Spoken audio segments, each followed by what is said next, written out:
Welcome to your most favorite show on quarantine TV. Now we have day 32 of quarantine in the world, and therefore I welcome you to a brand new episode of Tesla Sundays. And one of our main topics today is the S&P 500 inclusion of the Tesla stock, and also the Q1 earnings that will come up that will be very interesting after this delivery record for the Q1, the best ever we have seen. But those are just some of the topics because it's Tesla Sunday.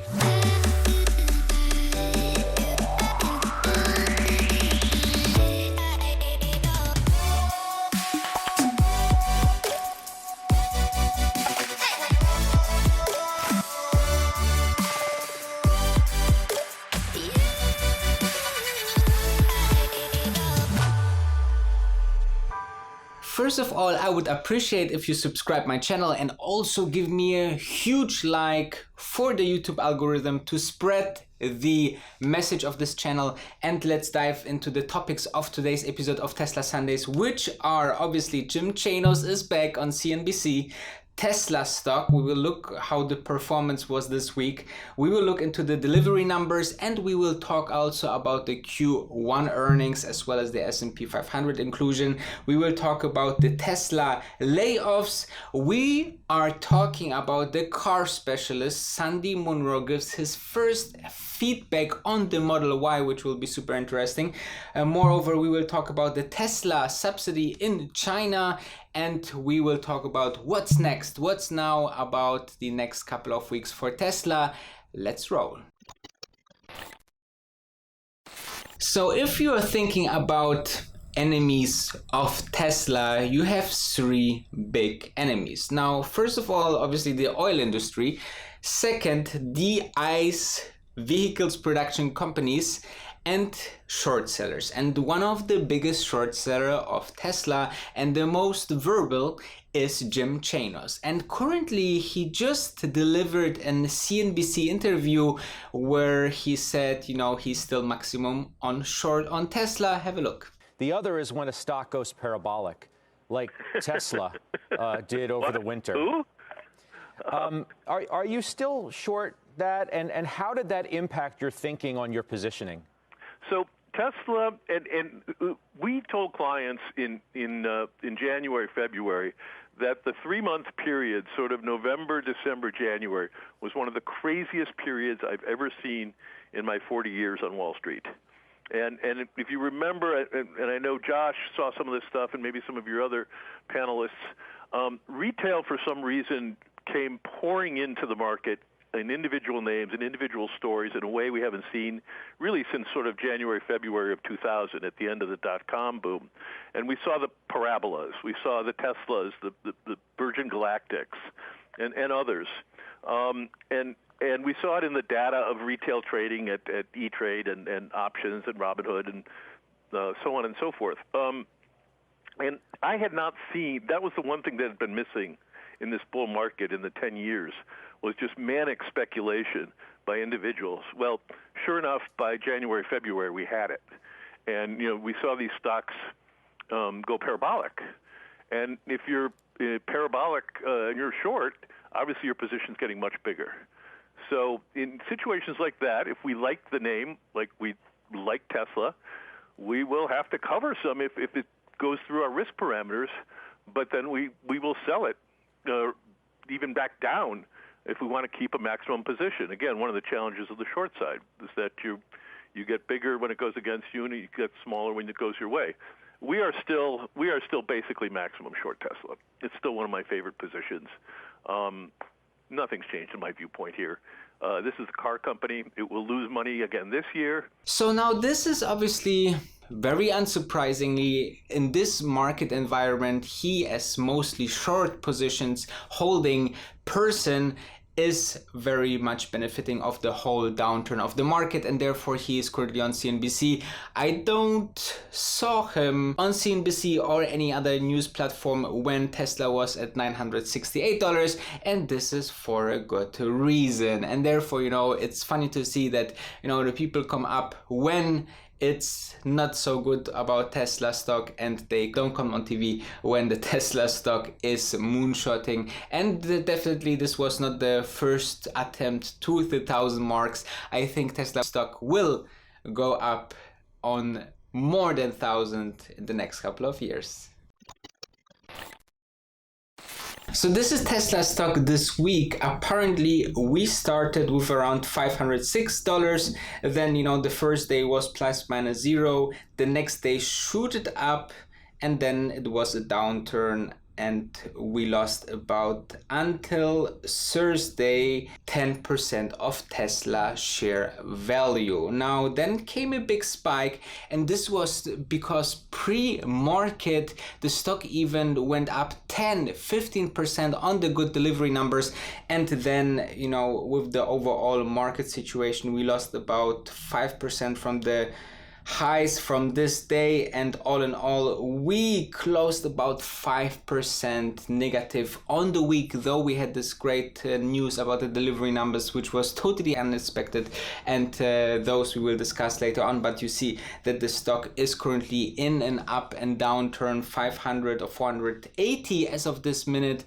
is a very interesting price point. As I said, I would love to see Tesla at 380, 350, maybe even 250 or 280. Who knows, right? Who knows the market, how it further develops. However, I'm buying definitely on lower levels here, and will let you know here on this channel.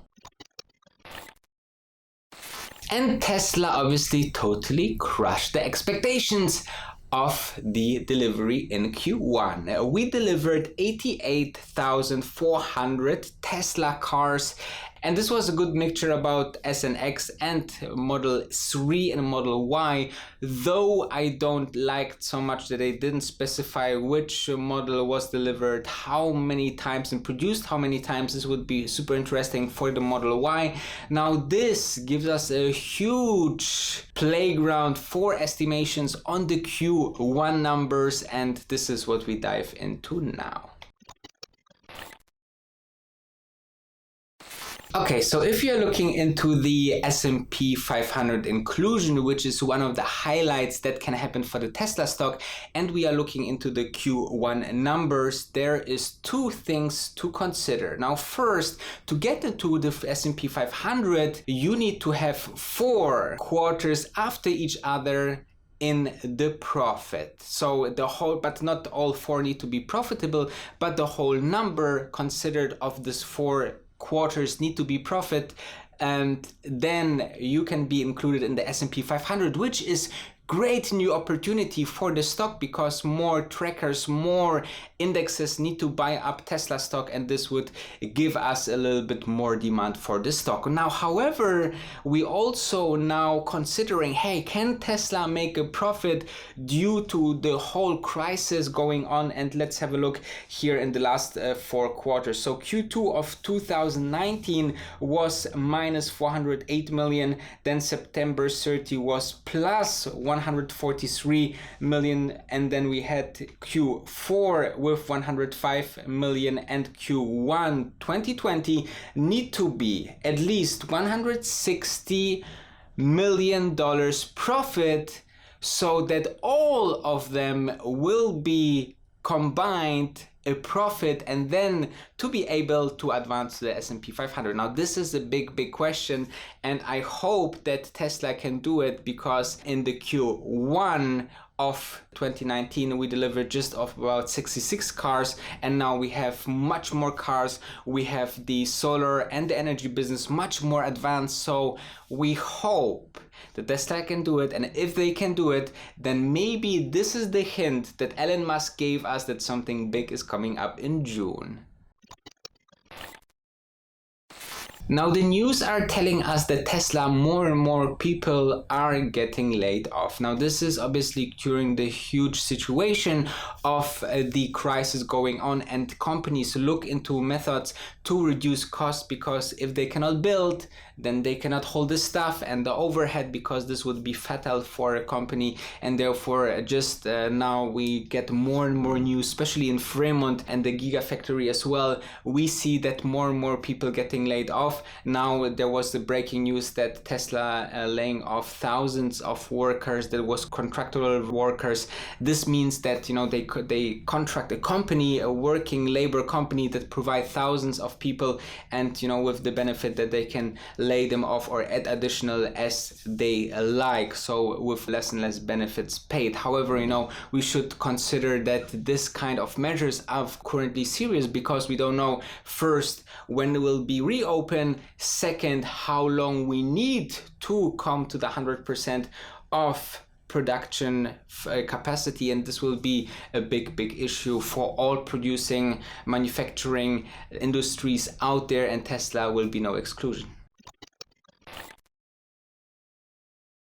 So car expert Sandy Munro just got hands on the first Model Y that he could review, and we got a glimpse what they did with the Model Y. Unfortunately, until now, just an exterior review, and you know, he was you know, fascinated by the design of the trunk, for example, but in the end of the day he said that Tesla is still fighting with manufacturing quality issues, which for example was the paint. There was some kind of dirt under the paint, or they had some spacing issues. So on the one side of the trunk, for example, you will have 1.1 millimeters, and on the other side maybe you will have 9 millimeters, so it's not perfectly aligned. On the doors, however, they did a really great job on the doors, and overall we are very excited to more reviews coming from Sandy Munro. Obviously it will take time to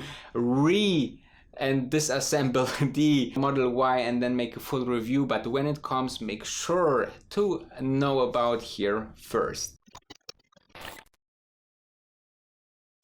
As you might know, China was the very first country to get hit by all of this, and therefore they are fighting about getting the economy back on track. And one of the subsidies for electric vehicle that should run out in the next coming of weeks and months is now re-evaluated. But there's one condition, that the subsidies are for cars that will be less than 300,000 Chinese yuan, which is not applicable currently to the Tesla. Unfortunately, the Tesla costs around 323,000 Chinese yuan, and therefore I believe that if Tesla want to get into this range, they have to reduce the price to get the subsidy for the clients, which I think they should do and they will do.